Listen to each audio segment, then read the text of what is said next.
Welcome to the Rugs to Riches show. Grab a drink and get comfortable. The live show is about to start.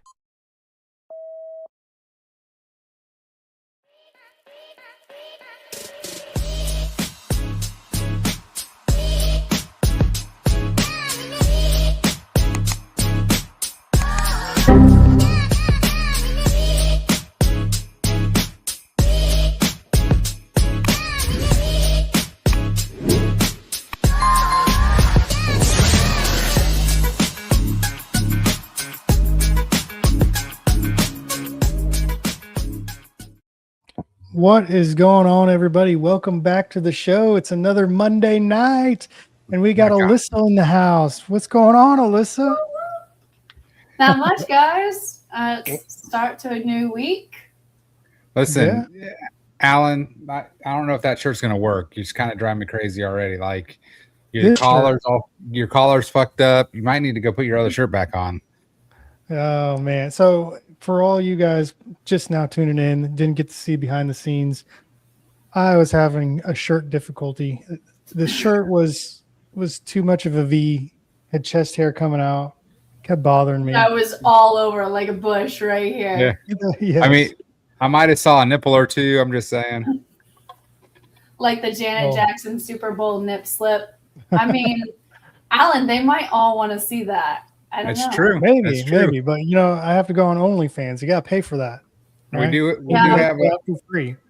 We do have a few ladies in the house. You never know. I mean, some of the dudes might want to see it too. It is 2026. Yeah. So, Alyssa, we've known each other for a long time. Going on about 20 years, it seems like, right? I would hope so, that you do the math better than me, since you're my brother-in-law. So, I didn't know if you wanted people to know that or not. Well, I do claim you for that. So, well, good. And if any of our listeners were curious what Alan's wife looks just like that, but younger and cuter. Wait, you're younger and cuter? No, my sister is. She's way cuter. Man, you must be the good sister. I don't know any other sisters that would admit that shit. I mean, yeah, I can be nice sometimes. Ask Alan. Not all the time, but sometimes I can. It's always fun. We'll just leave it at that. Always fun. Yeah. So, Alyssa, you got a TikTok channel. Give me a rundown. What is going on with that? What do you talk about on your channel? Okay, so my channel is called Find My Counsel. And basically, I started it when I moved to Georgia, and it's basically a take on finding your people, your community, because you are the average of the 5 people you spend your time with. And I heard a wise person say that you kind of want to build your council, just like your council for health, people you look up to, your council of financial people. So mine's a take on the 5 people you spend the most time with. And it's basically for people telling them to be intentional about their community and who they surround themselves with, because it shapes the way you think, the way you make your decisions, and things like that. So who are the 5 people? My journey going through all of that. Who are the 5 people you spend the most time with? Or is it for anybody? Like you pick 5 people. Like if I was watching your channel, I would pick 5 people. Yes. So it's like telling frameworks how you have to be intentional about your relationships, and you have to edit them, because sometimes someone may be in your circle from work and you talk to them all the time, but they may not be good for you.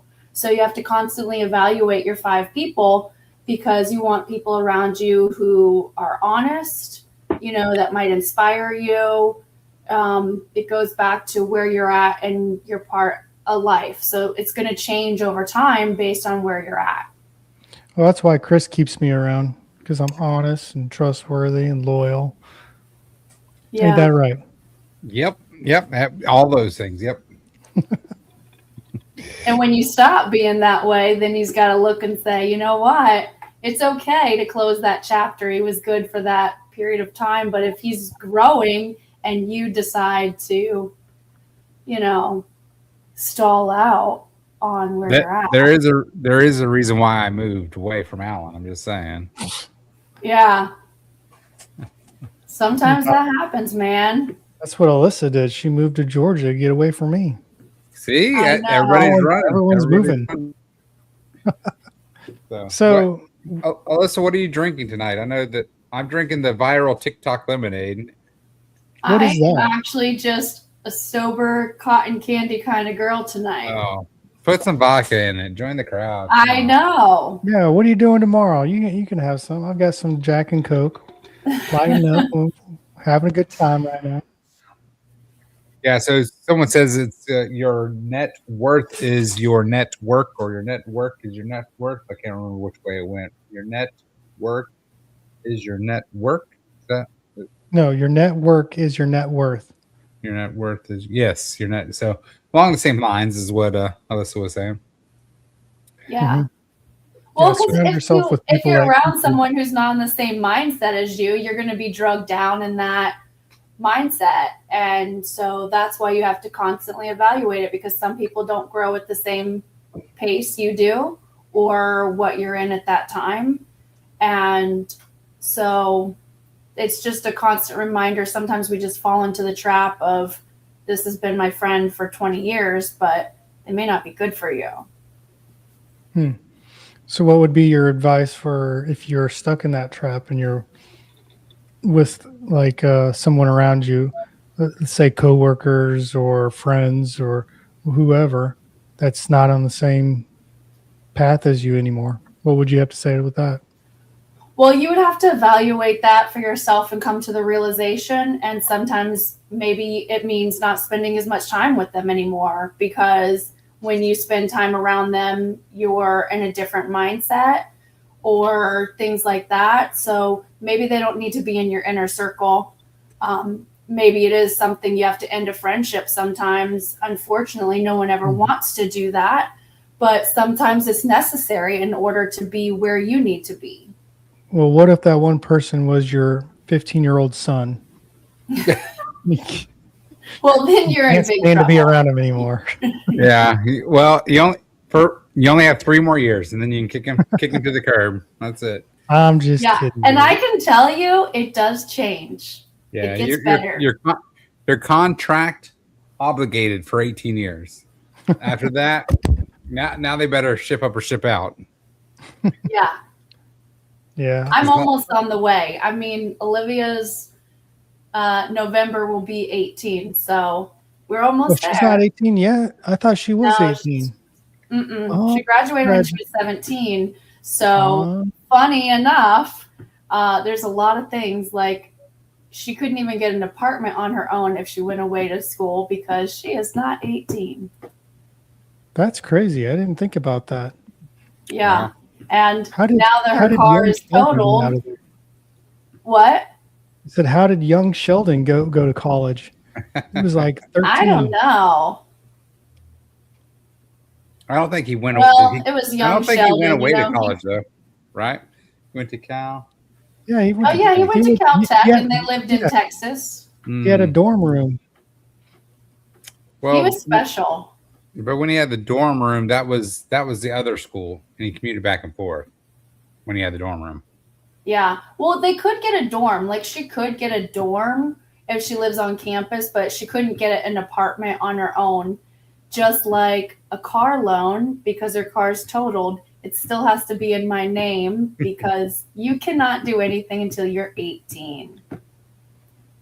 So, Erin, she's a proud supporter of the show. She just, I don't know if you could see the chat or not.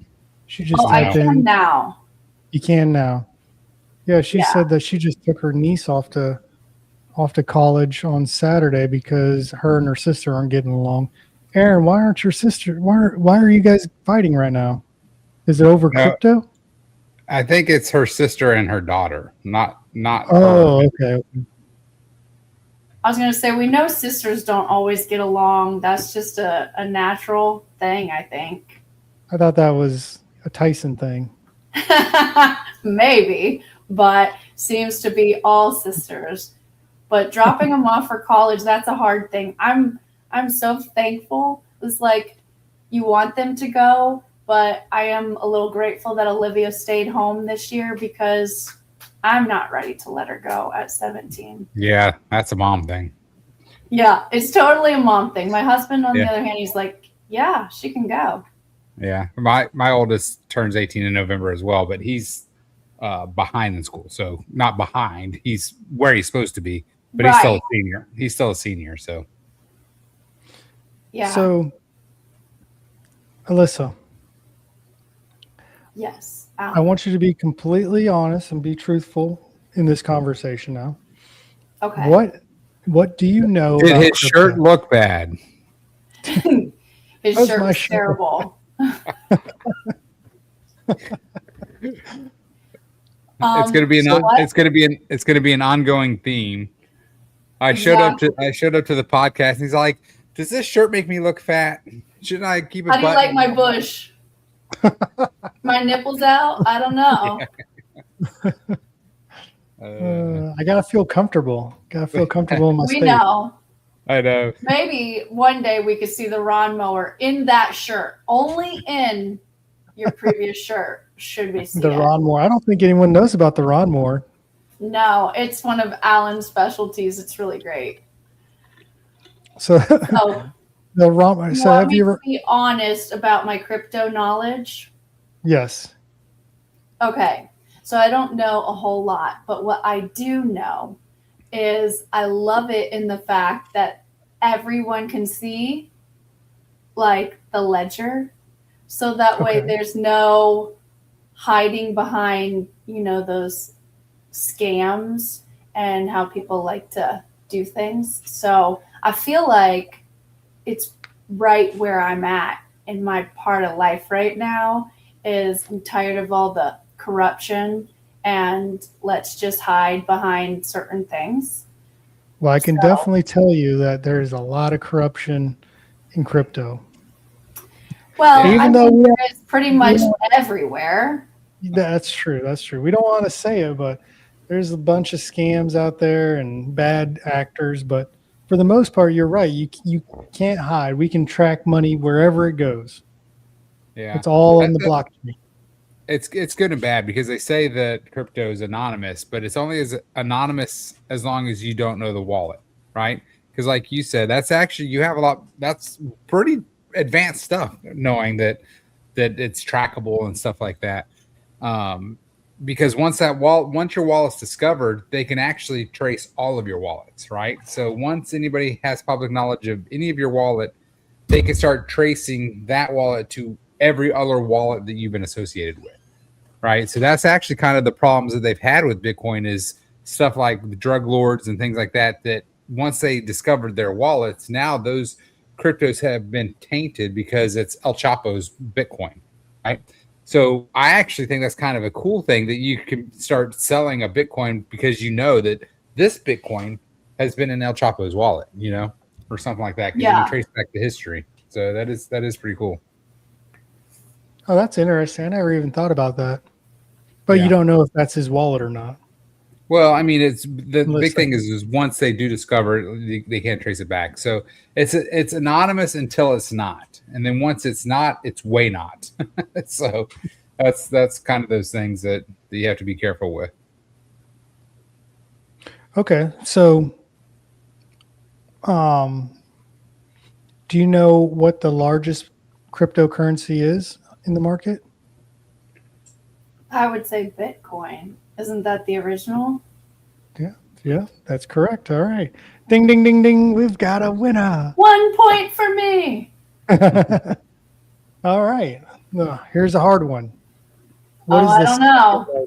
What's the second largest cryptocurrency on the market? No, here's the real question, Alyssa. What cryptocurrency did Alan co-founder? I should know this one. Ooh. But I'm going to be honest, I don't know the answer. You what comes to mind is my prank that I said everyone should buy dog tag. I made up some lame crypto name. It's not real. And I said they should all buy it. They'd be millionaires. But yeah, Alan, I'm sorry, I forgot. It's all right. It's called DeFi IRA. Does that ring a bell to you? Oh, it does ring a bell. There you Put that back go. on There my you go. handy notebook while I jot down some notes here. Don't I'm worry. a note taker. We'll send you show notes afterwards. Oh, good. That just means that Alan's not talking to his circle about his own crypto. That's where I was trying to get to. That's okay. My sister-in-law doesn't know the name of my crypto either. It's okay. Well, so that's why we wanted to have you on the show tonight, is because the majority of the population doesn't know a whole lot about crypto in general. They know the basics. They know crypto's bad. That's on the black market. You can buy drugs with it online on the black web. At least, that's what the government was pushing for the last 15 years. Now they're the opposite. Now it's a good thing. And now the government's embracing it. So I think, Goldwyn, I think you are better suited at breaking it down and doing a brief overhaul of what Bitcoin and the crypto market really means and how it works. I think the easiest way to explain crypto to a non-crypto person is, do you know what stocks are? Yes. Okay. So if you know what stocks are, then you know what crypto is, right? So a stock in a company is your ownership over that company. Crypto is basically the same thing, right? So whatever the crypto is that's kind of the ownership over that company, if you want to call them companies. Now, scam coins are still companies. Their job is to scam you out of money. But things like Bitcoin and Ethereum and Chainlink, these are all real companies that have real world assets that are behind them. They're doing real technology. So when you buy a crypto token, you're actually buying a small piece. You're buying a stock in that company. So how crypto is going to take over the world is crypto is traded 24/7. None of the markets are ever closed, right? So all of stocks will eventually be what's called tokenized, so that they'll be traded online, right? So in the future, you won't have a company that's gonna issue stocks. They're gonna issue tokens, and it's gonna be an IPO or whatever you want to call it. So in short, or the very simplistic version of what is a crypto, it really is just stock in the company of your choice. Now, granted, not every crypto is a good crypto. There could be, they're called meme tokens, meme coins, and that's just someone randomly made a website of a dog eating a cat and named a token called "Dog Eats Cat."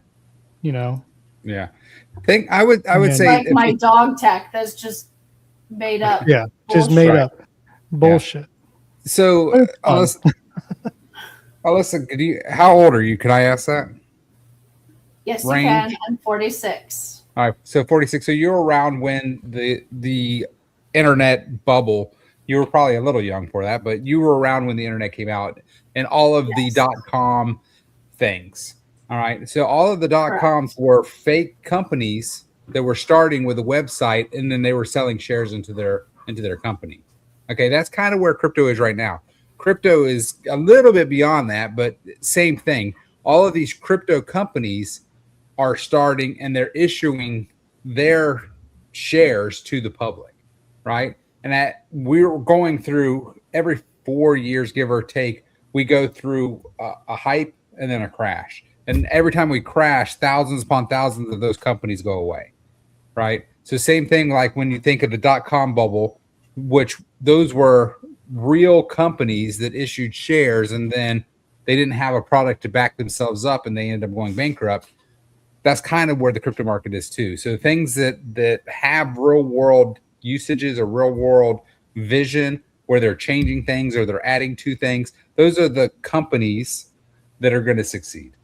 So I kind of associate with like the .com, boom and bust. Yeah.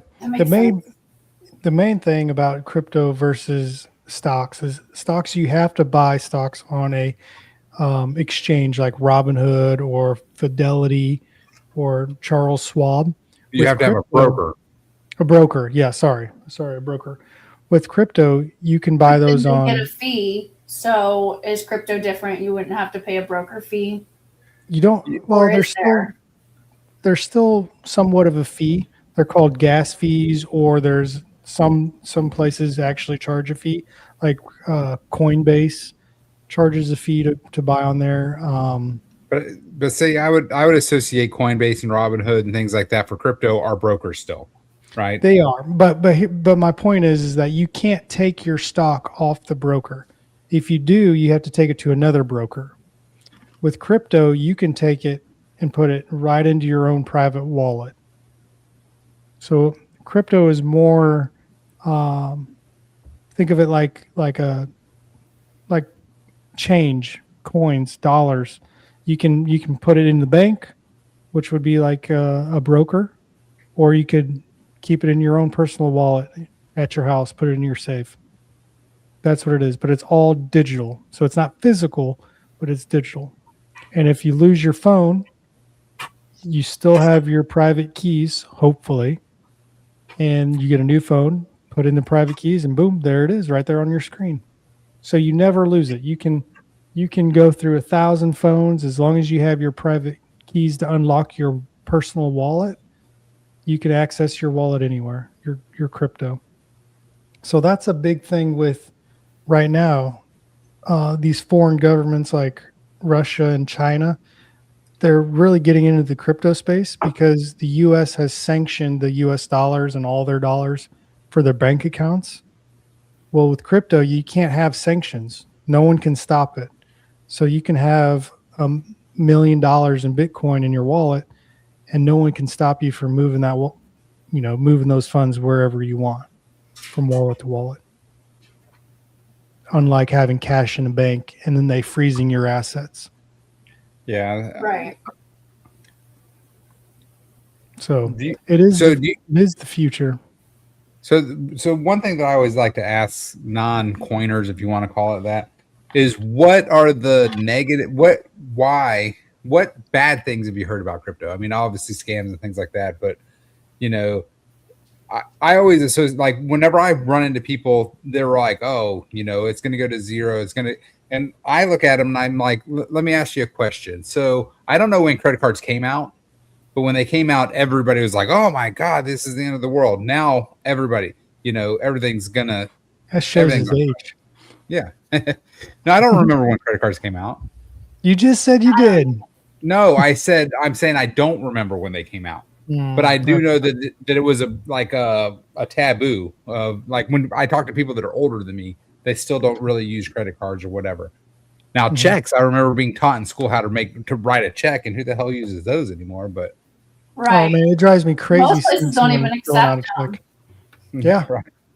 I think the issue with crypto is most people don't understand it, and they're set in their ways, and they don't want to understand it. And I feel that, especially moving from Florida to Georgia, a lot of people are more closed-minded, and this isn't supposed to be negative, but they don't want to learn anything else new, and so they would rather latch on to what they've been sold, that it's bad, it doesn't, whatever scam, it's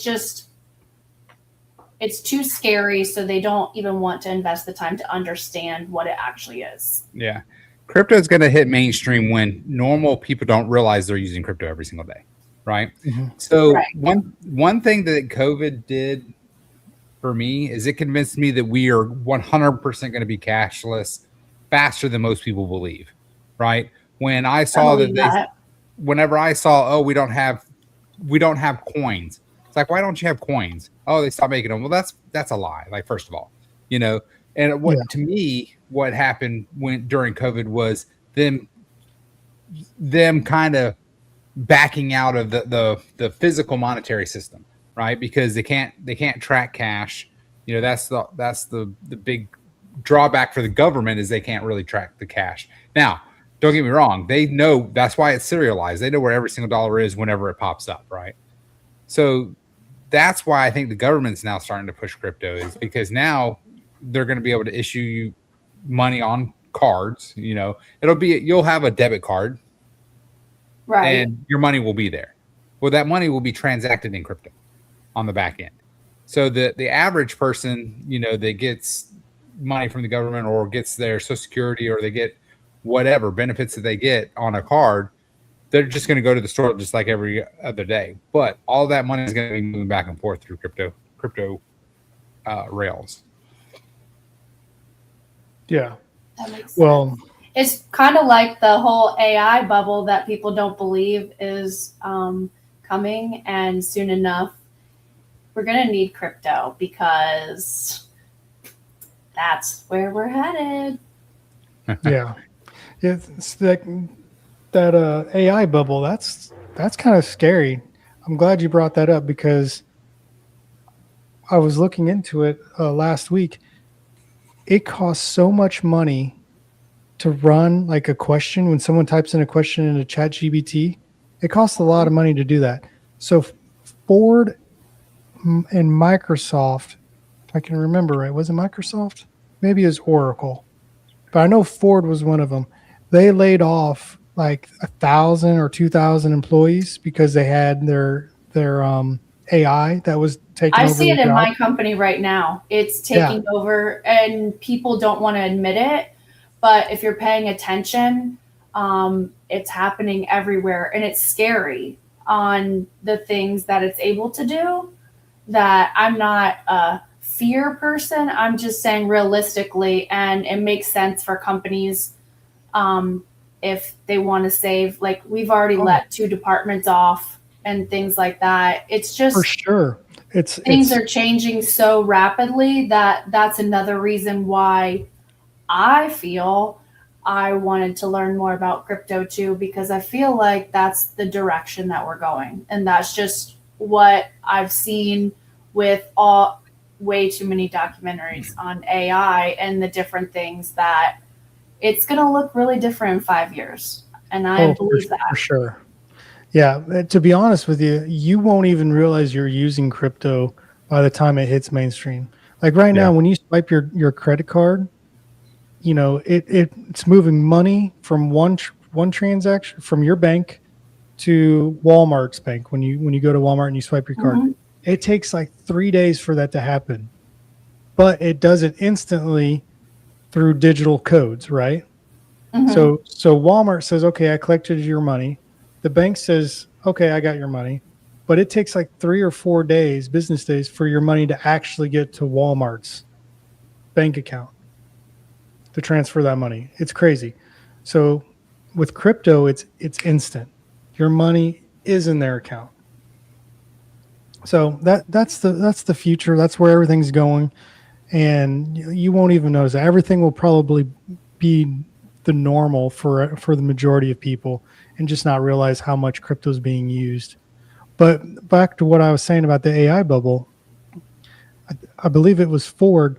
They laid off like 1,000 to 2,000 employees because they were using Anthropic, I believe, and after about a 3-month of that, like 3 or 4 months of that going on, they realized they were spending more money on the AI, getting like when someone asks a question, it takes up so many tokens, and those tokens cost money.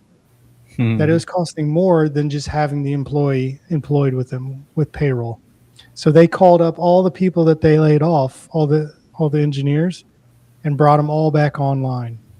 So my point being is that there's going to be a bubble. It's going to pop because they're spending all this money, and it's going to cost so much money that people aren't going to expect. Like these companies are expecting productivity. They're looking for cheap, easy, replacements, saving cost cuttings, and it's not. And so it's going to crash. But then what's going to come out is the better AI, where it doesn't cost that much, the cheap stuff that works just as good as the top of the line stuff. And that's where China's coming in with making their AI that's working. Well, it's the race to the finish. I also think it's crazy in Terminator that Sarah Connor was put in the insane asylum for blowing up data centers. Yeah. We have a lot of them here in Georgia. It's like the #1 state for data centers right now. Oh, yeah, really? Yeah. When I put my tinfoil hat on, I really think that movies are just the Matrix, kind of telling us what's going to come out in the future. You know? Yeah. I call So- it red pill. Is we've red pilled it. My husband says that's not the right term, but I use it anyways. Red pill, babe. Yeah. What's CC man or talking about? I saw you pop him up on the screen. You said it was crypto is like trying to tell everybody to learn a different language. Oh yeah. I believe that. That's why Yeah, they just don't want to do it. It seems too difficult, and why when it seems hard, you don't want to even invest in it. You're going to just go with whatever people say. Yeah, it absolutely really right. can be it. You know, it can be as hard as you want it to be, right? That there's easy rails like Robinhood. Robinhood's a super easy way to get into crypto. Coinbase, you know, things like that. Brokers, right? Fidelity probably has crypto now. Any of your major retirement brokers are going to have some kind of crypto that you Can you invest your retirement in crypto? Yeah, now.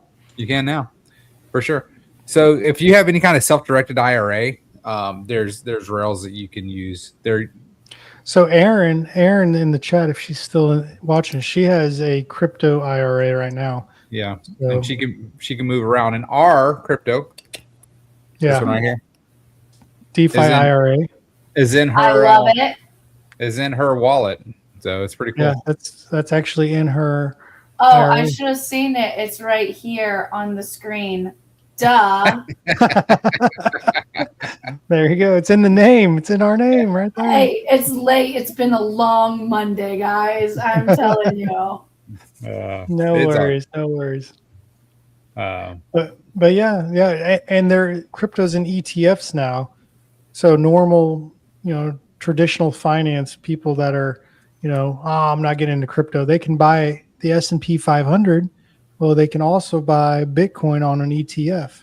Yeah. So they don't have to worry about managing it or doing any of that. They just buy. It's like buying another stock to them. yeah, what I tell They people, want the easy way. That What is I the tell- easy way. The I actually microwave own. society, that's what I've said. People want everything easy. And if it's a tad bit difficult, then they're not interested. yeah, and that's what we're finding. That's what I've been trying to tell Alan too. That we need to create an app or something to where literally it could just monetize the people that says, okay, I believe in Alan, I believe in me, and they can say, I want to put $5 a month in, and we can in 5 minutes show them how to do it, and $5 every single month will automatically go into buying our token, You know So- what it reminds me of? In my day job, I'm in insurance, and all you do is you sell a promise with that trust. And that's basically what it is with crypto, is that you're educating them on the reasons. And when they have that trust built with an app or whatever, that's really what you want, is because people need that, and they need that reinsurance to feel confident in what they're in, because sometimes it's just too complicated. Yeah. Well, it definitely is. Like when you start talking to people about self-custody wallets and the importance of stuff, like when I bring somebody new in, like I literally like drill into their head about their wallet and the 12 words that they have to try to not memorize, but they need to keep safe. I And don't think she knows what that is. Give her some details on that. so, She's like 12 words. What are we back in Yeah, 8th grade? what is that? well, so that's when you have your own wallet, it comes with Mhm. 12 words, and that's how you can access your wallet. So It's like your password. Is it like my code words? yes. Yes. I So, can't remember them. I'm terrible at passwords. well, they No. always say to write it down. So I write them down on a piece of paper and then throw it in my safe. I can Yeah. hack you then. I'm going to find your piece of paper. Well, you have to get in my safe first. Yeah. So if you ever find some random piece of paper that just has 12 random words on it, you'd be Yeah. like, Oh, Yeah. no, that's Don't the throw it secret away. code. let me go put that into a computer somewhere. So, But you made me think of something when you said that with the 12 words. I think it's more so that when people are intimidated and you're talking about things and then they feel, insecure, they're going to get defensive. And so then at that point they put a wall up.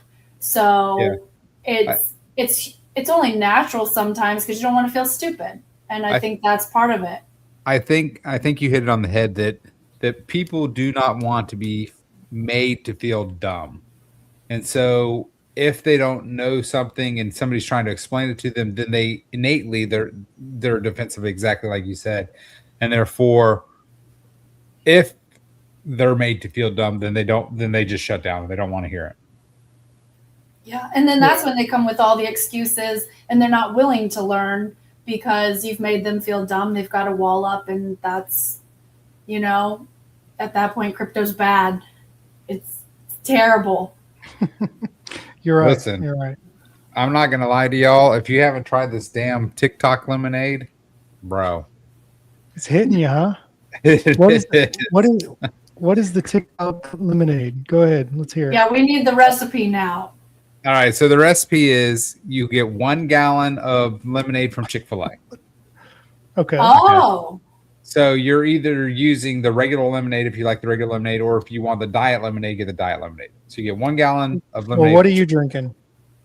The diet one. All right. Let's see. Maybe it's less sugar. I don't know. Well, it's less calories, less sugar. So you take 5 cups of that gallon out. You put 1 750 milliliter of coconut tequila into it.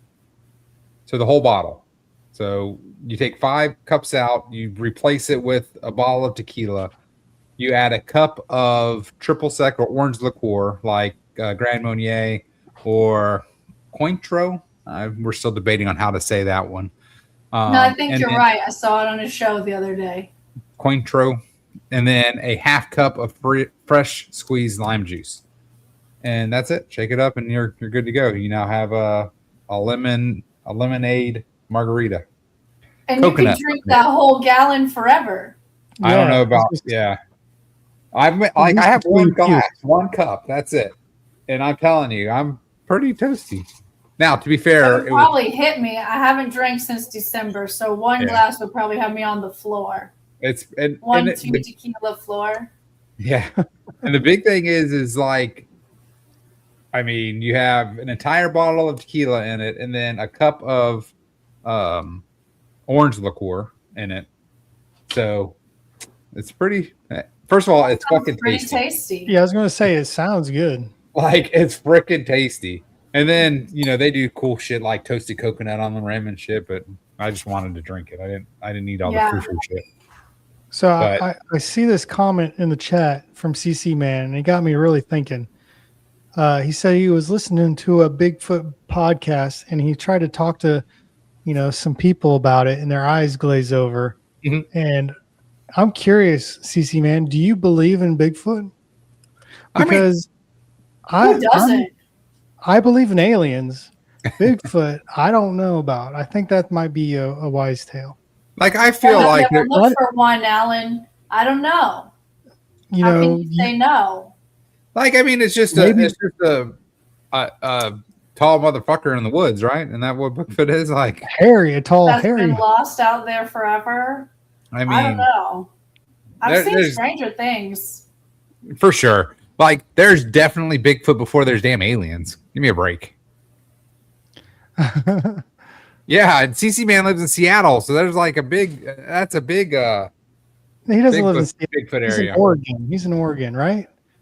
Seattle. Isn't Seattle in Washington? Washington. No, he's in Seattle. He's in the Northwest. The answer is out there somewhere. So you believe 100% that there's Bigfoot? Give me some details.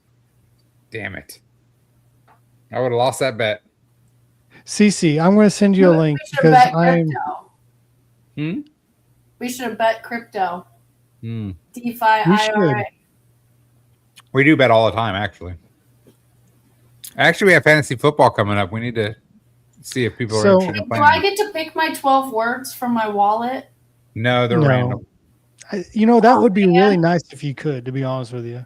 It wouldn't do that because people would pick phrases, and phrases are easier to crack than words. So what kind of words are they? Are they like apple?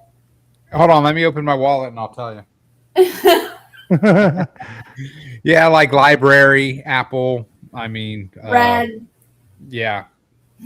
So they're just random. Milkshake. I don't know that I've seen send me a milkshake, message on Telegram so I can send you a link because I want to get you on here. I'm curious about this Bigfoot. But yeah, the words are random, and because they're 12 random words, then it's takes forever to crack. That's why the problem they said, oh, quantum mechanics or quantum computing is gonna be able to crack passwords because they can do, 500 billion computations in a second or something. Yeah, that's where we have to watch out. That quantum. Once you hit that, according to the documentaries, anyways. Yeah, I don't know though. I mean.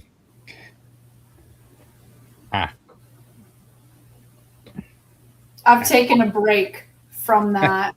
I can't go down that rabbit hole. What do you take? What are you on now then? If you're taking a break from that? Well, lately I've been trying to shop for the right car, but I'll probably go back down those rabbit holes when I have time. More documentaries of nonsense stuff. Yeah, there you go. Shopping for the right car. So what exactly? So listen to this bull crap, Goldwyn. Alyssa, I'm gonna throw out your dirty laundry. I don't know. Ooh. So her daughter got in a wreck, right? She was the middle car in a 3-car accident. Busted the back door of her Pathfinder and needs to be replaced. Well, the vehicle is at a certain age where it costs more to replace the door, so it's considered totaled, right? Yep. In the state of Georgia, you are no longer allowed to own that vehicle anymore, or you can't drive it. They take away. You can't drive it. Where Florida's different. Florida, you can decide to keep the vehicle and keep on driving, where people have rolling totals all the time. But in Georgia, you have to go through the process of rebuilding the title, and there's one person that you have to drive it to, and you have to have it fixed, and then you can't even paint the car, and then they have to pass the inspection in order to give you a rebuilt title. Where in Florida, if you do that, you would then get a clear title. So it's well, I mean, and Georgia still has emissions in some counties. Like, yeah. Although So I think Florida does in some counties too. It's well, I mean, none that we work in, but No. so a lot of our trucks, my company's based out of Atlanta. So a lot of our trucks come from Atlanta. So every year we have to, after they're 3 years old or something, we have to drive back to Georgia to have them inspected, which is the dumbest shit ever. They just walk around the car and you give them $45 and they're like, okay, good. Okay, and here's my whole thing with it is bullshit. This person that I'm paying to inspect it to give me a rebuilt title, do they even have any knowledge? Do they even know what they're looking at, or is it just a sham? Right. That's what I think. Georgia. It's 100% sham. Yeah, I agree. And I didn't realize it because I moved from Florida and I was totaling people's cars, and I'm like, oh yeah, you could just keep it and they give you just a lower amount if you decide to retain the vehicle. And someone was like, oh no, that's not how it works here. You can no longer drive because they make you surrender the plates until you get a rebuilt title. That's insane to me. That's a scam. I feel like that seems smart, but here's the thing that pisses me off about insurance, right? Like we had I'm trying to think what year it is. I think we had a 2019 4Runner, and we got cut off, and we ended up flipping the 4Runner a couple times, and it was deemed totaled. They didn't give us the money for us to buy a 2019 4Runner to replace our Toyota. No. Like the money they gave us was so far, and they're like, "That's the current rate." I'm like, cool. Well, then you go buy me a Toyota with 80,000 miles on it for this amount of money because you can't do it.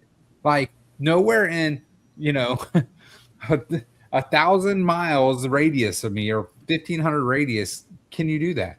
And so not only did we get screwed on that, right now we had to go buy another one. So now our I think our payment went from $650 to $1,000. I was all like, and it wasn't even our fault. Well, and that's the thing too that people don't realize, like about gap insurance and stuff, that once it loses the value, we don't pay off the loan. We're going to pay you what the vehicle's worth. So if you finance $10,000 over a negative equity, you better have that gap insurance, but it only covers up to 125%. And people get very upset. And it's unfortunate because a lot of times if people explain that stuff in the front end, they wouldn't be surprised. But unfortunately, that's the car company, right? They're like, oh, we're going to make $100 to screw you, theoretically speaking, in the end. Like I got into a wreck. And I remember the phone call to this day. So it was raining and my accident started coming out and then I caught traction and I shot across the median and the cars were parked like this. I went through the two cars and T-bound the third car. So I hit 3 different cars, right? Now, the 2 that I kind of split, they weren't very damaged, but the T-bone crushed them and I think I had 5,000, 10,000, whatever the bare minimum was because I was 19 or whatever. And I remember my insurance person literally calling me saying, get a lawyer because, you don't even come close to how much you brought up a good point because I had a friend because Florida has the lowest minimum limits of 10,000 property damage, which is ridiculous because most cars are more than that. And she got T-boned by someone and they were like, guess what? We accept liability, but we don't have enough coverage. So you have to go through your policy. And people don't realize that. And young people don't know. They just buy what's the minimum limits, whatever they can afford. And unfortunately, you and I pay for it because there's no reason that Florida should be that low at 10,000. In Georgia at 25,000, we run out of limits half the time and people have to go through theirs. So, but that's something with the state that Florida needs to fix. Yeah. And that was long. Can you tell what Alyssa does for a living? Way too much. Too much insurance nonsense knowledge. You should do some insurance videos on your on your TikTok. Yeah, I thought about that, especially the things that you find. And now being in the body shop, that's a whole other world. People think that injuries are the big scam, but it's not. There's other things. Injuries 100% are a fake scam. I hit, again, in the rain, I slid into somebody. They were turning left and just sitting there. I'm by the time my brain is all why aren't you going? I had already I locked it up. I hit them by this much. It was such crap. So I hit them. Yeah. They went through the other lane to the other side. I'm like, dude, why didn't you drive? If I was able to hit you through the other lane of traffic and you not hit anybody else, clearly you could have gone. That's my point. That dude got out of his car, walked around the car, got on his phone. He called 1-800-ASK Gary. No, and got back in his damn car and then sued me for lifetime. They were trying to get lifetime medical care from me. Oh, yeah.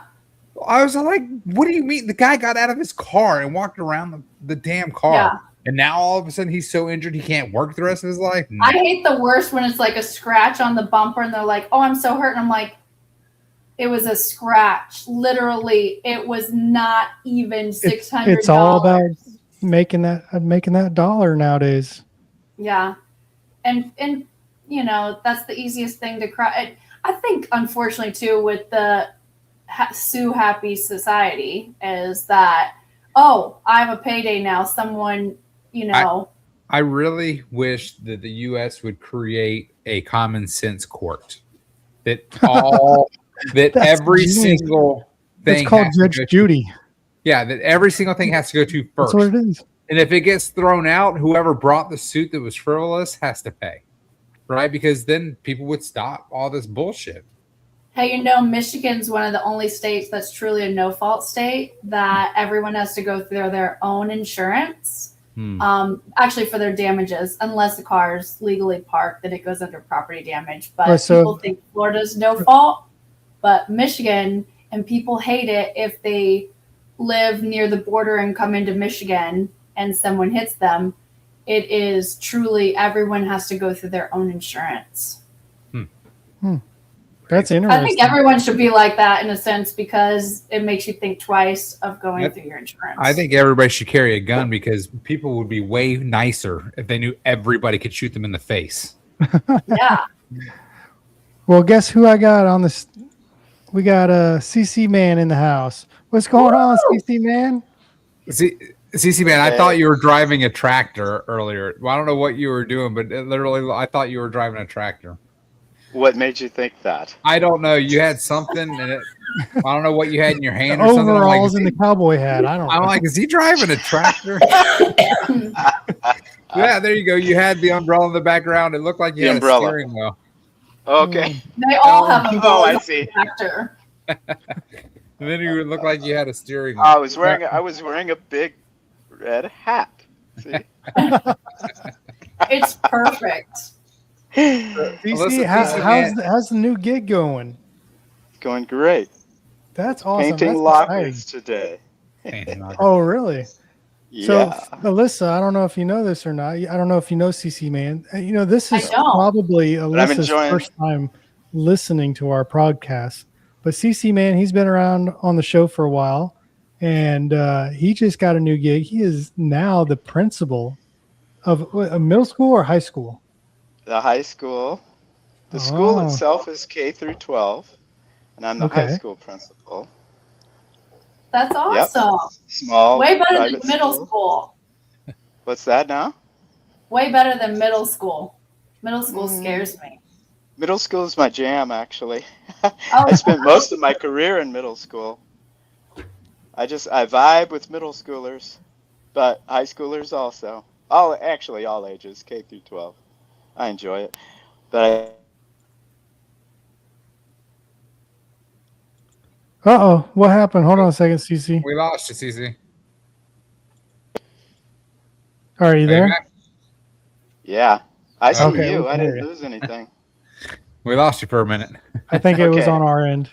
Oh. Okay, I was just saying that. Yeah, I actually have done a lot of years of middle school and high school, so. Well, that's awesome. Congrats on the new gig. Yeah, thank you. Yeah, 30 Wait, kids, so- so it'll be small, and we're gonna have a lot of fun. CC Man, before he was a school principal, he was jamming out with Prince. Oh, yeah? For Watching. real. I was watching. Formerly known as, what was it, the Symbol? Or am I getting it wrong? He was for a bit when he got really, really mad at his record label. Oh, yeah, that's right. And Listen, rightly so, because the music industry is a vicious, vicious place to be. To ruin people. Because the labels have the upper hand. They take the money. And Yeah, there you are, the artist. The reason they have the money. You know. exactly. I've been watching all those documentaries, too. Yeah. Mhm. So it's my wife and I have So- been career musicians for a long time, and quite frankly, it's almost traumatizing for us to watch some of those documentaries because it's just, we've been through something similar.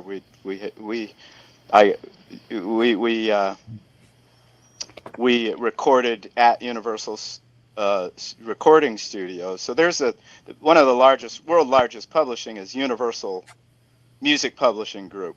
Okay. And they have their main offices are on Pico Boulevard in Santa Monica, and we developed a friendship. Is a brother of big family friends of ours who live here in Eugene, and he had gone down there to Los Angeles, and so we started working with him, And I unfortunately ignored the red flags because, unlike all of his brothers, he seemed a little bit too egotistical and arrogant, you know, which is not the style of me and my wife. But Well, you guys are got very, very passive and loving people, while yeah. most Well, thank rockers you. and industry people are just cutthroat. You know. Yeah. Well, you know what we learned living in LA is very, very successful industry people are not egotistical at all. And I could go down the list of people that I've met, hung out with, and they're the big part of their success is they are not egotistical. Starting with Prince's best friend Sheila E. She's the reason we went to his house. So I have jammed out and played with her, performed with her. That's We hang amazing. out any opportunity we get. We hang out with her. CC's got some crazy stories. Yeah. You know John Tesh, Yep. you know who he is, the composer. He I've wrote heard the Round Ball name. Rock. He wrote the song that basketball uses. The most Oh, popular yeah. basketball song you ever hear. You know? So Mhm. John Tesh and Connie Selica were regulars at our church. My wife and I were the music directors. And they would come up to us and chit chat afterwards. I told him, I miss hearing your song because basketball went away from NBC. You know, by then it was going cable, TNT. He said, yep, I miss the paychecks. He said, you want to know how I wrote bet. that song? I wrote that song on tour in Greece. The song came to me in my hotel room, and I called home and sang it into my answering machine so I could remember it. Yeah, That's awesome. that's crazy. That's a good idea. You know Reeve Carney? You know the Broadway Spider-Man and now the current Broadway hit, Hades Town? Did you just see a beautiful woman walk by, I half did. I naked? did. I saw something. Yeah, that was exciting. She's covering up like she's hiding Damn it. something. Yeah. I'm gonna have to watch. I was like, who is I'm gonna have to that? watch the broadcast. Oh, she ordered something, huh? Yeah. Oh, Oh, Damn it, that I was was- exciting. Hey, Groceries. while we're on the top, yeah. See, that's what happens when people see Bigfoot. It's like, bam, that fast. Like, whoa, That quick. did you see Yeah. that? we're like, You I know? don't know if I saw it. But you're the You only saying my ones wife who looks saw like it. Bigfoot, CC? No, Is that I'm what you're saying saying? You your saying my wife wife just looks like, boop, there and gone, right? Elusive. Like, whoa. No, who's- So, Yeah. We Look, don't she know looks if way she's better than real. Bigfoot. That's what we mean, People get Alan. really scared seeing Bigfoot. That was not scary at all. So, are you all familiar with the Hades Town, the Broadway musical? the It's now Hades actually Town. going out in theaters. Huge Broadway hit to the degree that it went into the theaters. Okay, well, the lead is Reeve Carney. We hung out with him and his family New Year's Eve. When you're living in Los Angeles and you're around these folks, you're meeting these folks all the time, and you realize, oh my goodness, none of these people are egotistical or arrogant or have attitude. Because you know why? Because the Why is that? producers, the directors, the music directors do not want somebody egotistical and arrogant in their band. You don't They want to wanna be their the own around. band. controller. You got to be around each other for hours and hours, months and weeks. You got to be around people you like to hang out with. You have to be around people who are humble and chill. And You think wanna that's work why and Axl wanna show up. Rose and oh geez, I can't think of his name now. What's Axl Rose's guitar player? Slash. Slash. You think that's why those two broke up? Yes. Dude, Have you ever heard Slash Did in an you know interview? Mm-mm. That guy Slash is like is- the coolest cat. I'd love to hang out with Slash. What That were you guy saying, is- Bilbo? and he's somebody's grandkid. Like his grandfather was. I said Everybody's Slash's somebody's grandpa is like grandkid. somebody. You've been drinking Yeah. too much. No, but Well, like if he hears- famous, like famous. Oh. Right. Yeah, I don't know who that is. I'm but looking I it think up. Okay. He's so Yeah, I've famous, you heard guys won't Slash being remember. interviewed. That guy, he says he grew up in a house where his parents played classical music, all kinds of different music. You know, um, he is so cool and humble.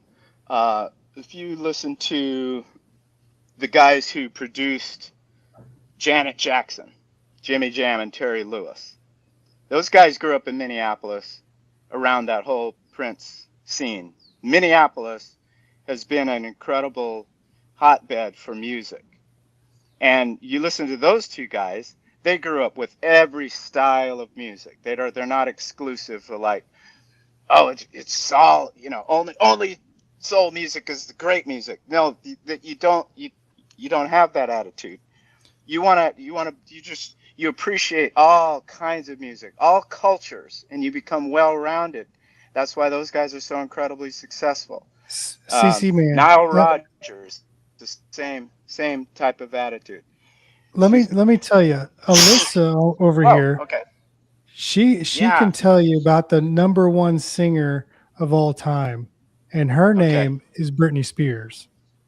Oh my gosh. Am I wrong or am I right?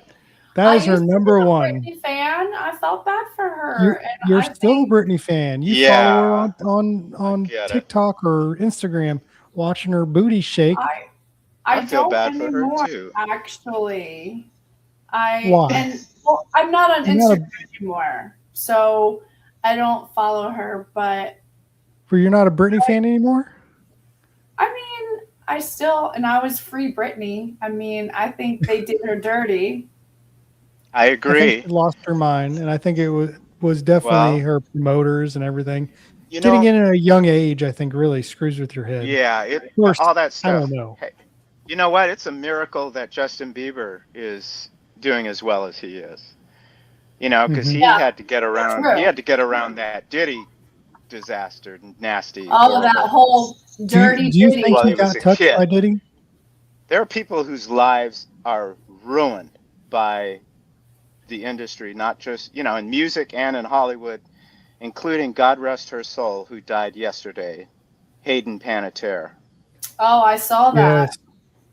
And Yeah. just Alyssa. and just yesterday, before we've heard this news, because I heard it this morning, but Uh-huh. yesterday we were speaking with a very good friend of ours, Art Arianas. And Art has been a producer of Super Bowl halftimes and shows like that, all of those kind of things. He produces just one-off shows all of the time, and he has lived here in our area. Oh, we lost him. I think The big Bigfoot might have product. captured him. Hmm. Hey, but the real question is, do we think Jelly Roll's dirty? Explain. Go into the There's details. something Why wrong with would he that be dude. dirty? I don't know what it is. Like, All right, can't so I point went my finger down on that it. whole Jelly Roll bunny thing. Oh, Okay. CC man, we thought you got hit by a big man or Bigfoot. We thought you were gone for a minute. Can you hear us? He's Is he checking getting in. eaten by a Bigfoot? Yeah, it's starting at. Oh, he's going. Okay, so Okay, the so whole tell me Jelly about Jelly Roll Roll. bunny thing, they announced this divorce, but then it's like, I think it's for the book release. But if you listen to Nicole Arbor or Ryan Upchurch, there's a lot of things that have been released. And they said that Jelly Roll, he controls everything in Nashville. And anyone that goes there, you have to get his okay. And why did he blow up overnight? I don't think I'm that's telling true. you. I don't Yeah, well, think now he's taking a hiatus for a year or 2 year. I don't know. I'm saying first of all, how does a guy go from being in jail to taking over? because he knows he's on the, he's in the Is he dirty. like he's like No. Nashville Mafia? Yes. No. And I Okay, didn't believe in mafias, but I do now. CZ, let me catch you up. Alyssa's saying that Jelly Roll is like the head honcho in Nashville and controls everything. Am I wrong? Is that what you're saying? Or say it again? Nope, I've been you're drinking. Okay. Oh, CC's gone. He just appears for a moment. So what's the point of Jelly Roll like being in charge? How does that affect his He's like marriage? the Is that what mafia, you're and doing? he will tell you if you can, like, I don't know. I went down the rabbit hole. Nicole Arbor, he did some dirty stuff. So then she was like ousted on things. I'm telling you, I used to be a Jelly Roll fan, but now I will not listen to his music. And I think like him Jelly and Roll. Bunny are dirty. Well, so you don't like Bunny either? Nope. Mm-mm. Nope. Everything is for a press release, but something just don't add up. Oh, because there's another member I forgot, Large Marge. It's Bunny's sister, and Large she was Marge. releasing it, and they stole all this money. It was like a big scam. And I'm telling you, check out Nicole Arbor, Large Marge, and then tell me what you think. You're going to be like, Jelly Roll is dirty. The mafia in Nashville, he controls it. Is there a Netflix documentary on it? Because then I'll check it out. It's just I made it up. I went down the rabbit hole of all of them, and they have proof. If you have receipts, I'm gonna be honest with you. This is how I do my information: YouTube, Netflix, or ChatGPT. okay. Well, Netflix has some really shitty documentaries because they sometimes buy the wrong You one. know what? Just Fuck like that. you. I like Netflix. I like Netflix too, but I'm saying you Why got to are do you your calling them research shitty? because you know that cruise one that crashed into the rock and that egotistical captain. Yeah. That Netflix left out. Oh, it was Shipwrecked on Netflix. Mhm. Then you go see the other one, totally different story. Have you seen the Poop Cruise? Oh, I saw the poop cruise too. Yeah, that was so gross.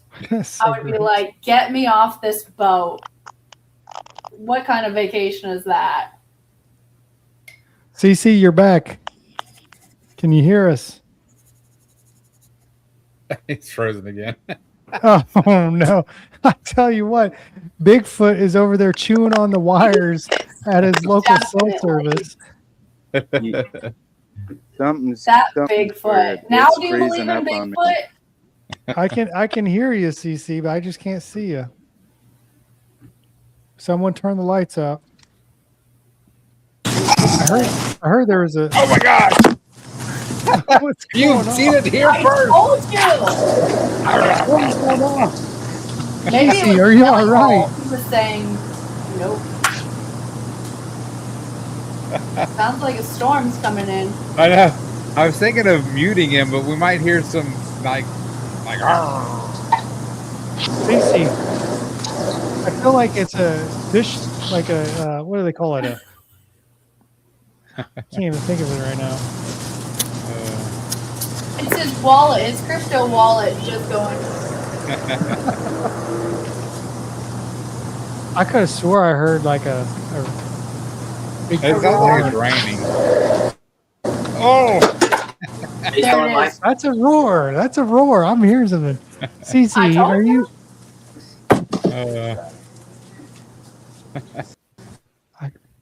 Oh, too funny.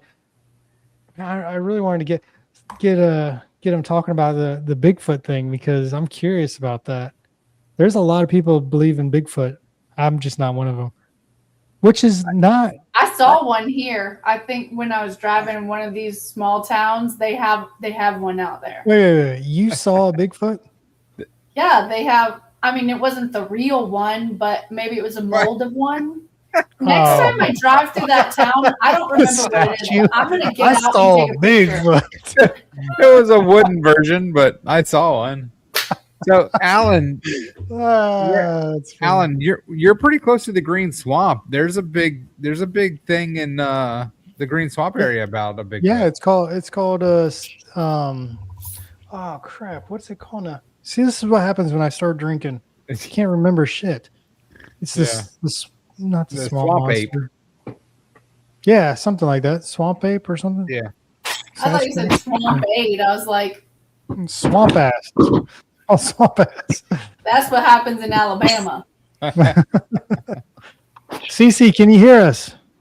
Now I can. I went and got my laptop. I just Gotcha. figured it had to Not be. if. Bigfoot got you. Hey, tell us if you're okay. So this is not a fair fight. I never should have brought up Bigfoot because now No, I No, told you no. it's real. difficult. I literally- saw one. You all can just have a good old time making fun of me the whole. It literally No, sounded like no, you were we're not being making- eaten. No Listen, chance to respond. I believe in aliens. All right, I and there's a believe in chance Bigfoot. Bigfoot could be aliens. I Yeah. saw one. Oh, It was a Bigfoot could be statue, an but Yeah. So tell me what's going on over there in the northwest. West. Well, here's the deal. People who are logical and kind of serious about the topic have said there are some different great podcasts. And you mentioned aliens. It's interesting because the whole Bigfoot research world can get from, hey, we're looking for a flesh and blood animal, to people who are saying, oh, I did see a UFO flying saucer fly down, and these Sasquatch came down out of a tractor beam, and it can get into the way off into the woo woo. And me personally, I stick with listening to people who are interested in accounts that are just basically people telling stories of a sighting, And why it's interesting to me to start is because when I was about 8, my dad took me and my brother to a local movie theater, and we saw a movie called Sasquatch. And it was a kind of a documentary about Bigfoot, and it did these different so this is in 1976, okay? So this is right after the Patterson-Gimlin film. And are you familiar with that film? That is the What's it famous called? Patterson-Gimlin. That's And the these name are of the film. Yep, that's what it's called. Hmm, And no, they I've never actually heard of that. I call don't know, man. they actually call the Sasquatch itself Patty. And it was filmed in 1967. And if you look it up, it is the absolute most famous video footage. And it was filmed, you imagine how old this film was. Mhm. And you hear the horses kind of go crazy, and it actually bucks him off. And so the film completely shakes. And then he gets a footage of this Sasquatch walking, and it looks. I've seen that. You've all seen it. Yeah, I've seen that footage. In fact, when you Alyssa, watch you've the seen movie Elf, near the end, Well, when he Bigfoot. is- You've seen Yep. Bigfoot, the video of Bigfoot walking and like Yes. turning. so Oh, that yeah. Everyone's that seen video, that. That famous one. That famous that's video. that is the most famous footage of all time. Now that was I in didn't the- know he fell off a horse though. Yeah, you can hear the Uh, horses freaking out. Now here's the deal: I'm 8 years old watching this, and then they do a reenactment of another very, very famous situation that took place up near Mount St. Helens, where some miners were in a cabin, and it's those old time cabins are just one long room, right? Mhm. And they were hearing things outside, and just some screeching and just different things. And one of them fired his gun, and they got harassed all night long. By Bigfoot? Rocks being thrown. Well, who knows? I mean, I'm not going to say, but they had rocks being thrown at them and screeching and yelling and all of this. So that was another very, very famous sighting or encounter is what they're called. Okay. Now, So that goes back, that dates, well back into the lore. So there are people who, based on that, and also based on, you've heard, I don't know if you've heard of the term Sasquatch. yeah, Okay. never Mhm. heard of that. That term comes from a Native American tribe in British Columbia, which me and my wife, not because of Bigfoot, but her parents, we got married near there, and we love this place called Harrison Hot Springs, a beautiful lake. There's a famous sandcastle contest. It's like a Bavarian village, and it's close to where we live. So we did some of our honeymooning up there. And I didn't even know this at the time when I got married in 94.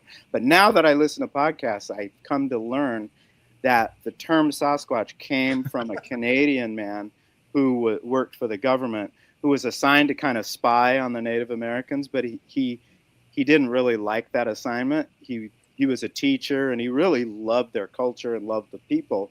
And one of the things that was fascinating to him was that they would talk about a hairy man all the time. And their term was, the closest he could come was Sasquatch.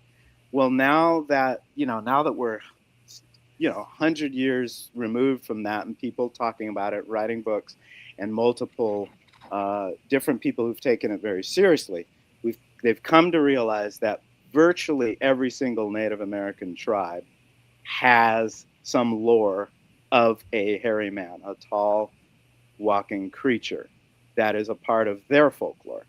And then you combine that with countless, I mean, we're talking literally thousands of accounts of people. Yeah, but there's always like hearsay, and the But video Alice, same footage with is so. Well, let me finish. Because the government is actually putting out video from like high tech. Let me just finish this point, and then I'll let you jump in. Okay. So if you listen to different accounts, one of my favorite podcasts is Two Brothers, and one of them has people call in, and then he reads their accounts. So when you hear, I'm a counselor by trade. Mm-hmm. I have a counseling license. So when you listen to people talk, you can tell when somebody's making up a story or when they're just basically telling a full-on, an actual story, because when they're making stuff up, they're adding and inflecting, and the story just doesn't follow a real common flow. But when you hear hunters talking about where they go and the kind of gun they use and where they went, and all of the details, you just wonder, why would somebody spend all of this time making up a story that is like where they go to hunt and all of that? Why would they take the time to, for example, what happens people fishing up in Alberta, Canada, for example, and rocks come, landing in there. I could go on and on, but I've heard so many accounts. People hiking, women on a hike, and it's a hike that they normally take. This is a recent one that I heard. It was so fascinating because where they were hiking, it was snowing, and it was snowing on the ground.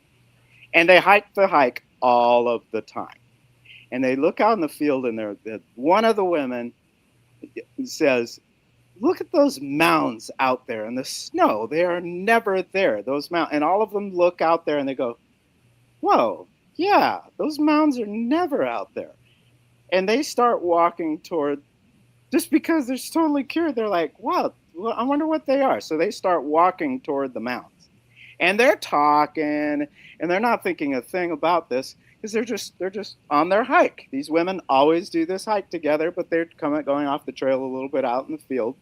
And they're talking and talking. They get about 150 feet from the mounds, and all of a sudden, both of the mounds explode like jack-in-the-boxes, and two giant Sasquatch have just leaped up out of the snow flying everywhere, eyes wide open, looking at these women, because they clearly were sleeping, and they woke them up.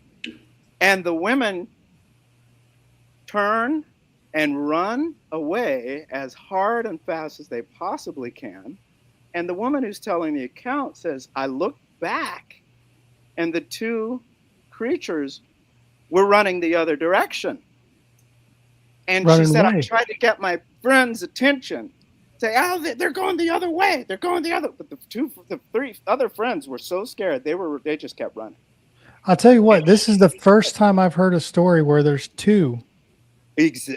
Yes. Well, I've heard stories where there are two adults and then two kids. And the kids are wrestling and playing with each other. And these accounts tend to take place typically only by people on hikes. That's what I've always noticed, is that they're up on a ravine and the Bigfoot are so far away they have no idea that the people can see them, right? And so there's one account where there is actually not two adults, but one looked like it's definitely adult, and then two kids. And it's such a funny one because she's sitting on the like the side of the hill, and the two kids are wrestling like children, like they're bears, reaching like and a cub wrestling and bears, playing. What's that? like two bears kind of wrestling. Yeah, like two baby bears. cubs. Exactly, and they're playing So- like kids. So those are what- the accounts that give me the impression Mhm. that this is a living creature, and it is just extremely elusive. And there is so many thousands of acres and acres of land out there that humans will never, ever, ever touch. You know, it's like if we go out in the woods and say, "Hey, I want to see a silver fox today." Well, that fox. If that fox doesn't want you to see it, you'll never see it. You know, it's yeah, an but animal. here's the thing. So let's just say silver fox. You'll never Yeah. see it, but you do see it. Like you can go to Animal Planet and they Correct. find it. Right. Yes. But that's Where's just the like the Bigfoot? sea creatures. There's so many because we can't discover everything. You're absolutely correct.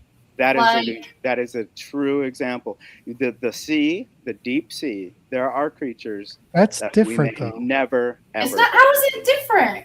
It's because not, we It's kind of the same principle. You don't know. You can't see. There's so many probably. but yet you have in so all many the people areas of who the land. who have accounts who have seen it. Now, how do you disregard hundreds and hundreds of people who have nothing to gain by just telling this story of, oh my God, I saw this. I agree with CC, man, because what I do with insurance is I'm like, what do they have to gain from it? What are they going to get out of it? Nothing. Yeah. People think they're crazy. So, Right. and I don't Exactly. mean that And these disrespectfully, people- but why Yeah. would they want to say Right. that For story? fame. They don't have anything to gain from it.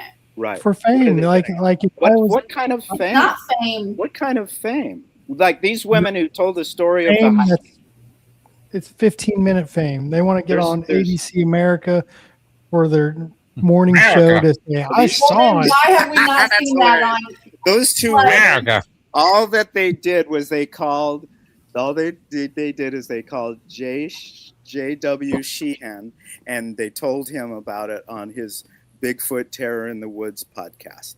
Alan, they don't want to Big- say it to people because They don't. everyone else is going to be like they're crazy in the head, and they 100%. ain't getting fame. They're all 100%. getting everyone saying they're Exactly. crazy. Now, here's the Yeah. other thing. Here's the other thing that happens is, okay, again, living in the Pacific Northwest, I am familiar with these places. And one thing that happens a lot is logging companies are out there. Mhm.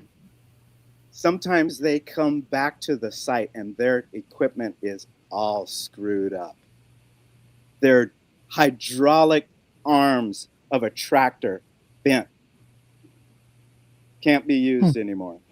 The 50-gallon drum squeezed like a beer can. You think these creatures, and so what it does I feel like makes that would these- be heavy makes you on think ears. these creatures they're not hecka not happy with the fact that their land is getting messed up. So they just quietly mess up the equipment. So do And you now, think they're here's the other intelligent? thing. What's that? So do you think they're intelligent? Oh, Or incredibly. do you think they're like intelligent. apes? I mean, how the hell can they hide from us?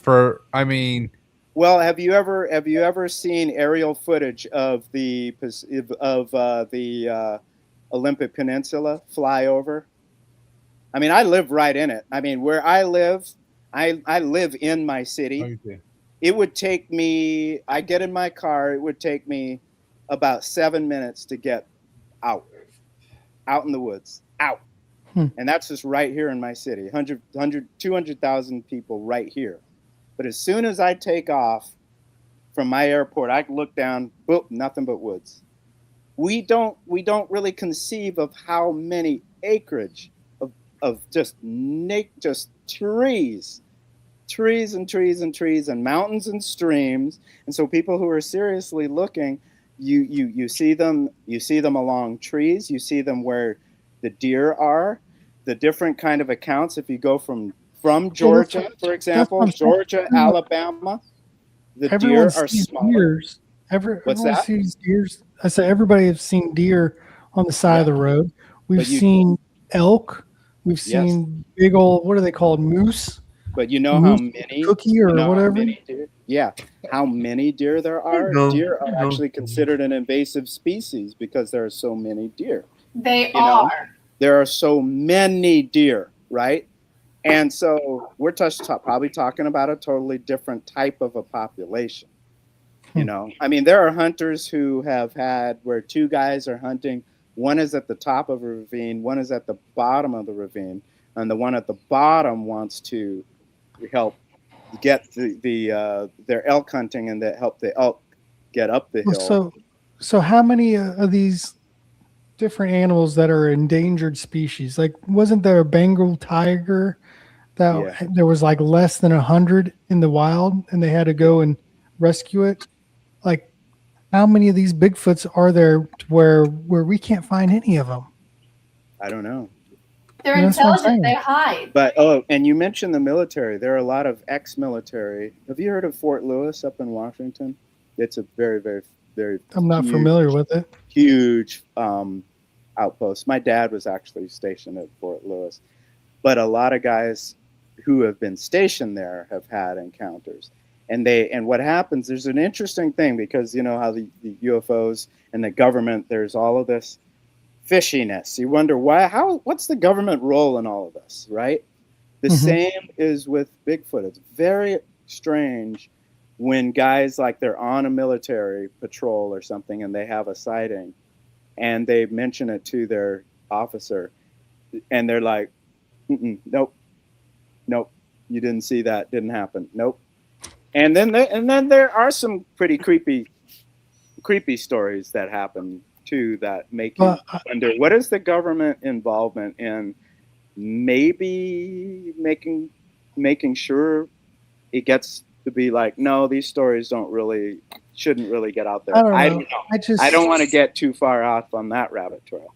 Again, I like to stick with hunters and hikers and people who live in the region and they've had. I can imagine people seeing things, and not being unexplained to them. It's just hard, you know. For me, I just feel like Bigfoot the story of Bigfoot doesn't have the legs. Right. It's like how some people feel about crypto, Alan. They just exactly. Can't. Maybe you should do a little more research. I brought it up.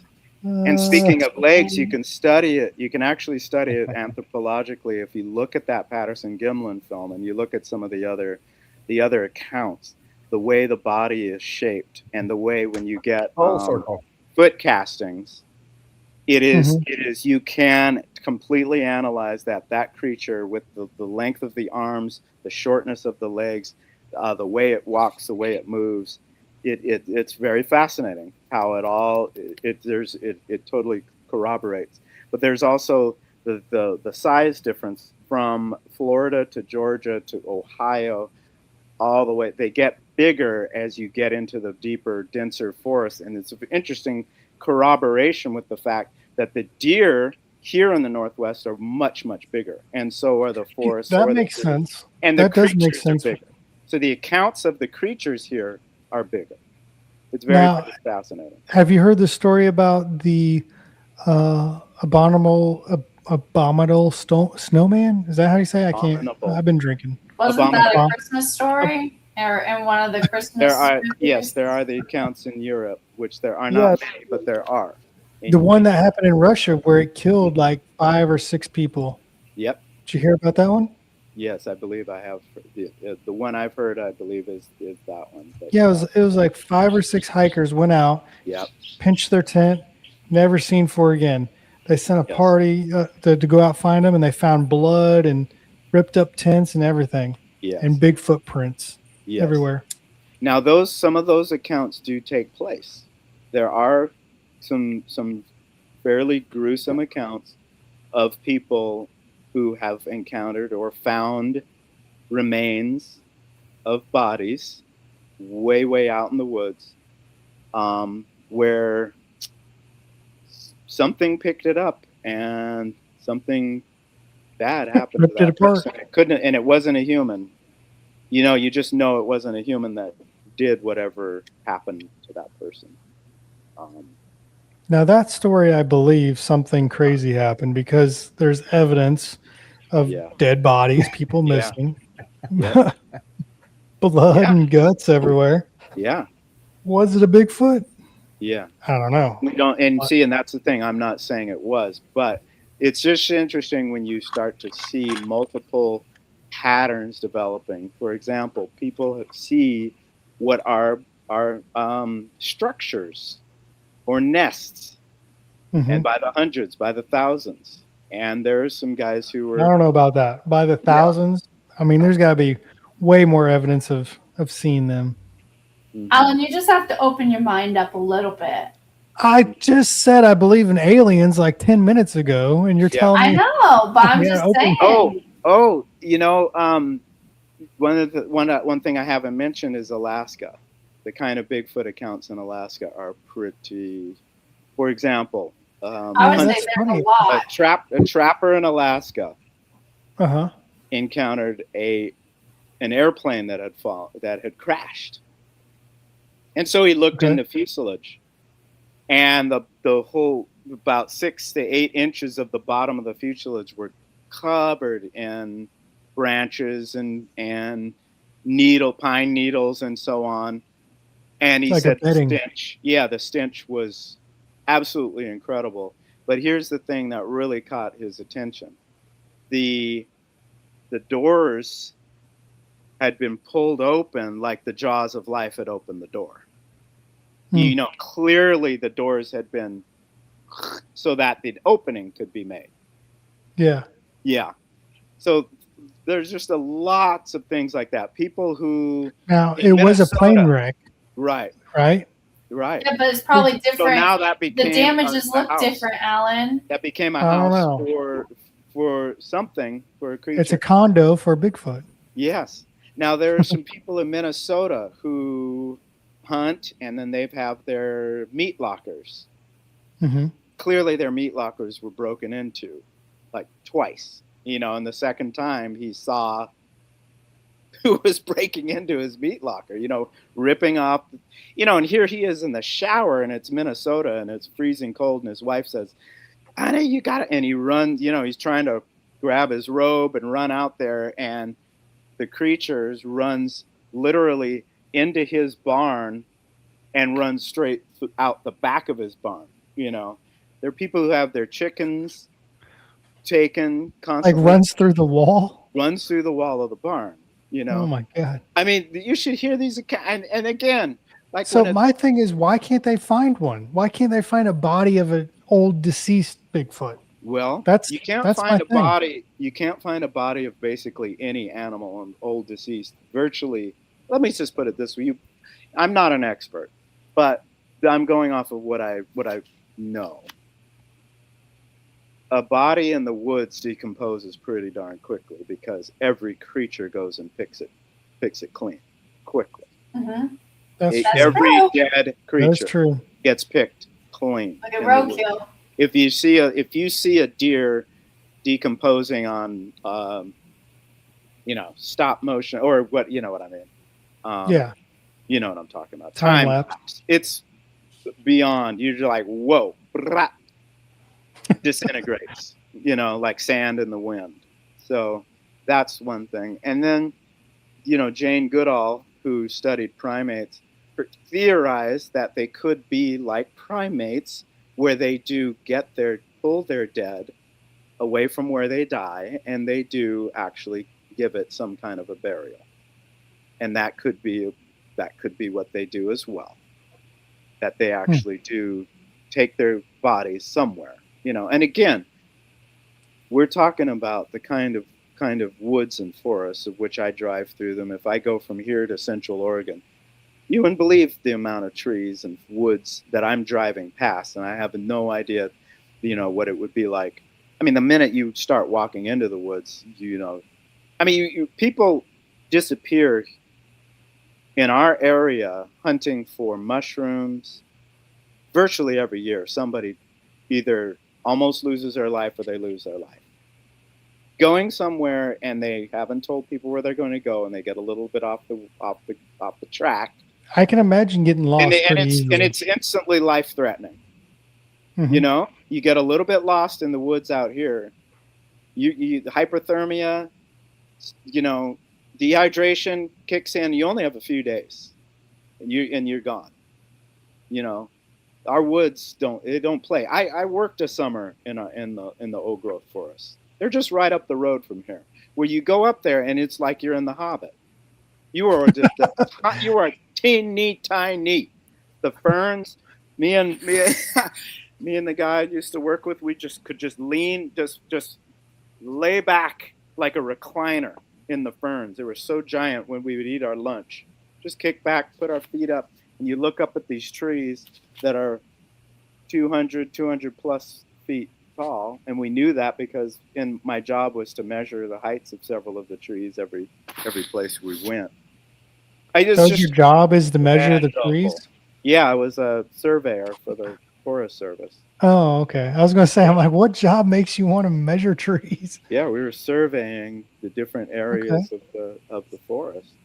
Yeah, so we would give accounts of what was on the ground, what was growing, the sword fern, the salal, the oxalis, and then we would survey the various trees around us. And we're not on trail, so what we would do is drive up logging roads, and we would look at a stereo image of the forest, and then they would tell us to set our compass to a certain direction, and we would tie a rope with our measuring box to a tree, and we go spoop straight in to that certain amount of distance, and then was your compass calibrated for a globed Earth?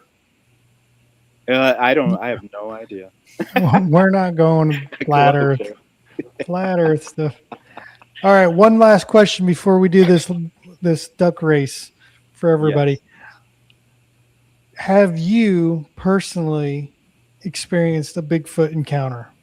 No, and that is because I have not been in the woods enough to even come close to having a Bigfoot encounter. I've not been in those situations, because I'm not a hunter, for one. And the reason I enjoy the podcast is because I get to hear story. I love storytelling, and my mind gets to go up into British Columbia. It gets to go to Ohio.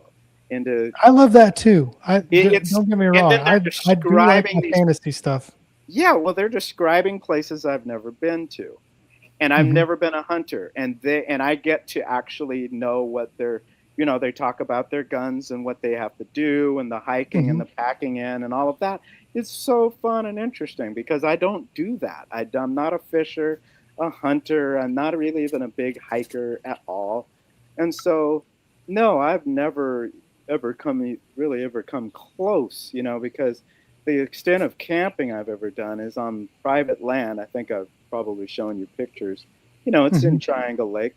Now I do have an old Bigfoot book, and one of the encounters, he maps all of these encounters. One of them is nearby there. That's as close as I've come. It's near Blatchley, Oregon, Triangle Lake. Alan, your Bigfoot is a skunk ape. Is skunk skunk ape. ape? That's No, right. your Bigfoot. Yeah, yours in Florida. In fact, there's quite a fascinating video of a guy who's on a boat, and he sees what is a hairy creature digging in a tree. And it looks like you could analyze, he's digging for insects or something like that. So that is a really, really well-known video. You could check that one out. Alyssa, we need to bring you back when we have our tinfoil hat days, because this guy. Yeah. Again, I try to stay within the flesh and blood, though. I go, Cece, I'm gonna need to come. Cece, I'm gonna come visit so we can go hunt mushrooms. You got my attention. Oh my God, that's great. I went on a backpacking trip one time. I signed up for this girls' weekend, and turns out it was like backpacking and like the real kind.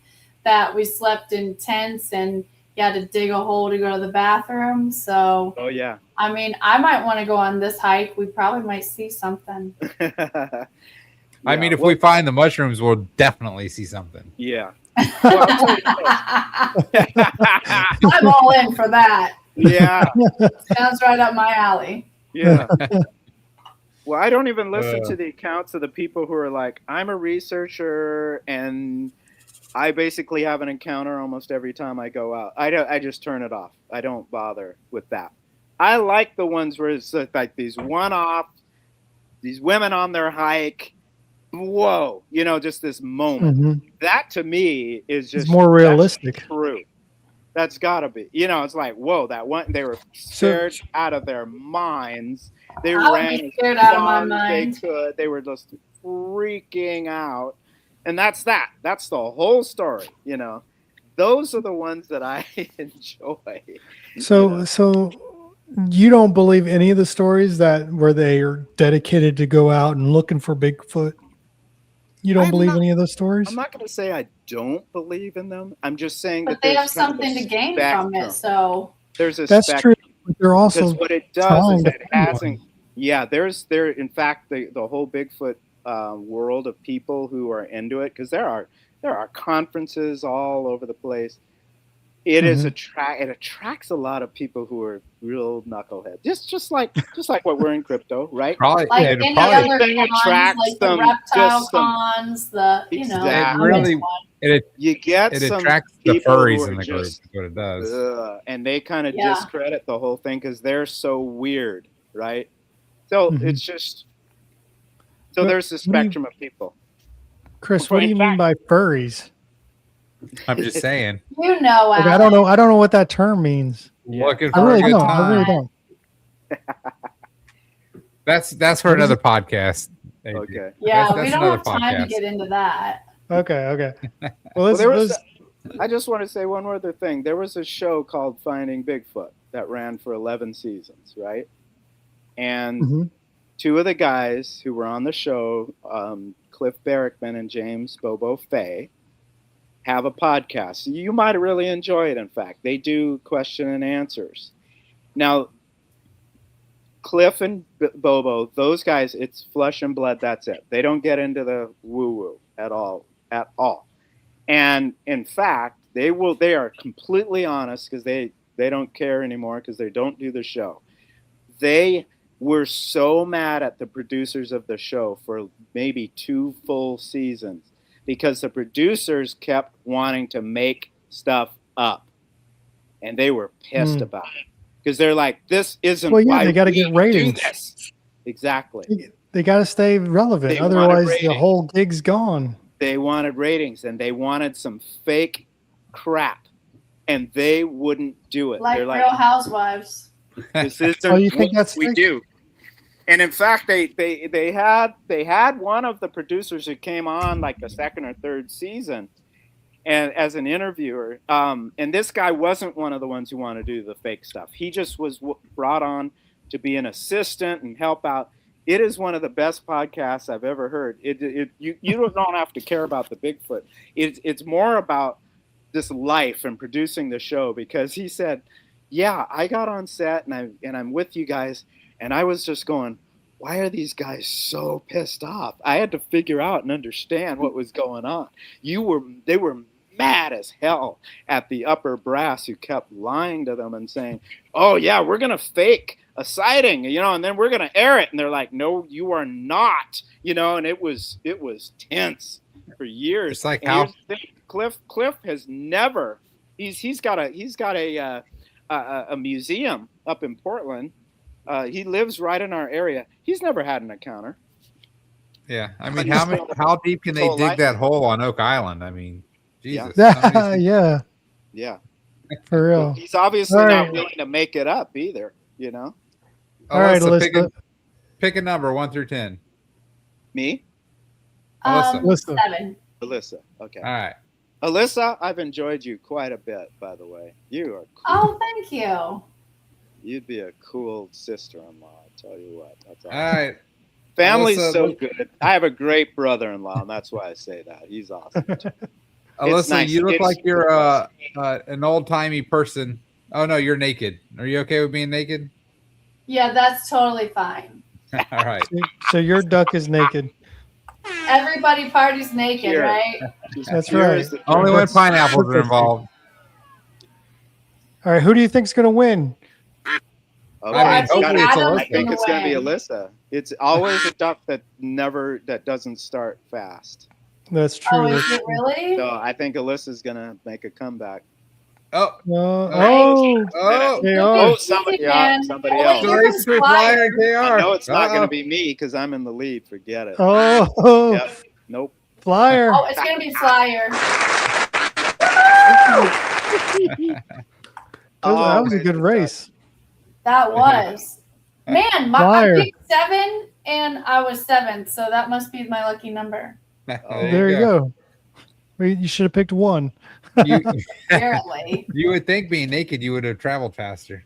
I know it'd be like easier Your to ass was glide dragging. through. Just slowing you down. Always is. I mean, always. All right. Well, guys, thanks for joining the show. Thank you. We'll Thanks call for it a having night. me. Yeah. Man, both of you, love you guys coming on the show. This is great. We're gonna have to have another talk I about want to get my Bigfoot wallet. and aliens That's and the next crypto. one. Hey, There we're you all go. going to go camping with Cece, and we'll have a Yes. podcast, the search for the mushrooms. You guys, yep. Yeah. Be so scared the whole time. And I'll be like, I know I will be. here's I have my He telescope. runs like a Just look baby. Just look at the stars. It'll calm you down. Just look at the stars. Take the mushrooms and look at the stars. Cece, All right, guys. it's always a pleasure having you, my man. Alyssa, we appreciate you joining us as well. Thanks for having me. I hope you guys have a good one. And next time I'm getting my wallet with my 12 passcodes. Yes. We'll do another. Probably. Do you want to do a live stream or non-live stream? But we'll definitely do another show where we walk you through of setting you up to get your first crypto. I'm excited. DeFi IRA. I know where to go. All right, guys. Have a good Monday night. We'll see you next week. Thanks, Peace. guys. Peace.